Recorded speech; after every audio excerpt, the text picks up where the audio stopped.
When mentioning ancient Rome, the first image that comes to many people's minds is often massive arenas, where tens of thousands of spectators gathered to watch dramatic contests. The cheers, the brave warriors, and the feverish atmosphere have become familiar symbols of a powerful empire. However, what if what took place in those arenas was not merely for entertainment? What if behind those performances lay ancient rites with deep spiritual meanings that history rarely mentions? In fact, the origins of Roman games did not begin as a form of mass entertainment.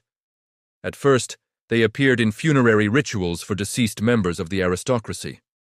Ancient Romans believed that the spirits of ancestors needed to be appeased through acts of offering.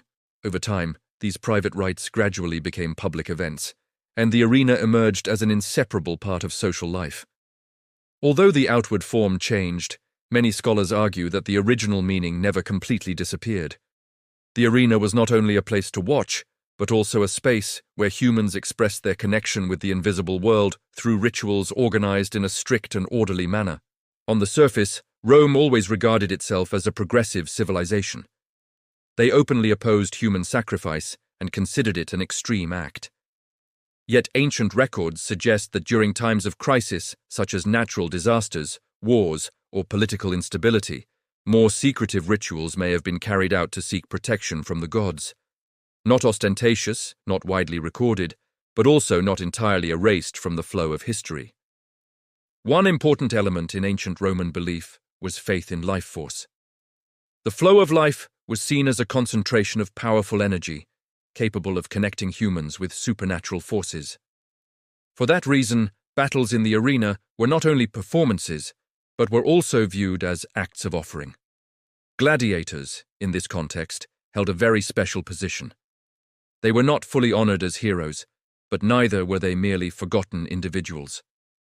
Their end, if it occurred in the arena, was seen as a meaningful event, taking place before the public, under the witness of sacred symbols.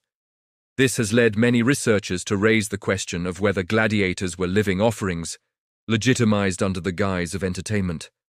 I have studied gladiator combats and was truly impressed by the contest between Flamma and Priscus. I will recount the gripping tension of this remarkable fight.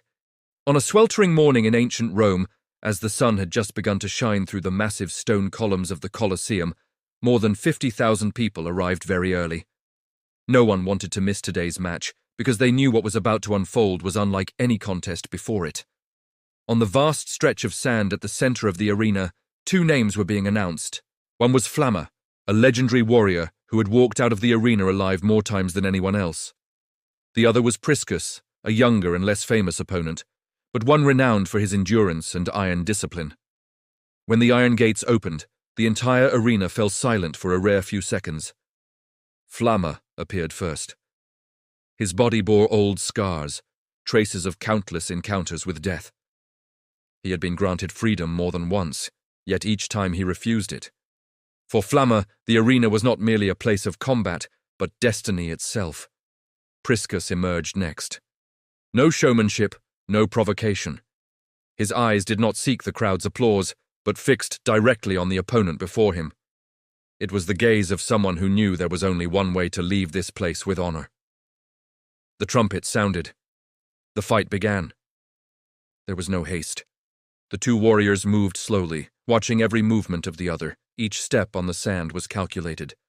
The crowd, initially noisy, gradually fell silent, drawn into the tension spreading through the space. Flamma was experience. Priscus was precision. The blows were not flashy but decisive. Both knew that a single small mistake could be enough to end everything. Time passed. Sweat soaked into the sand, and no one remembered the heat or the surrounding noise anymore. What made this fight special was not domination, but absolute balance. Each time one gained the upper hand, the other managed to regain control. The crowd began to realize they were witnessing something rare, two warriors of equal skill. The battle lasted longer than expected. Both were exhausted, yet neither would yield. Even the Roman officials began exchanging glances. Finally, when both Flamma and Priscus no longer had the strength to continue, they stopped. Not out of fear, but out of respect.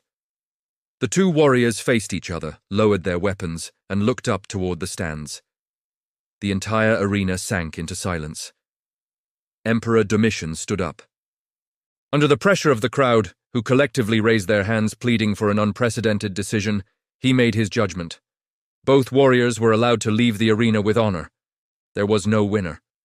There was no loser. That day, the Colosseum did not witness a familiar ending.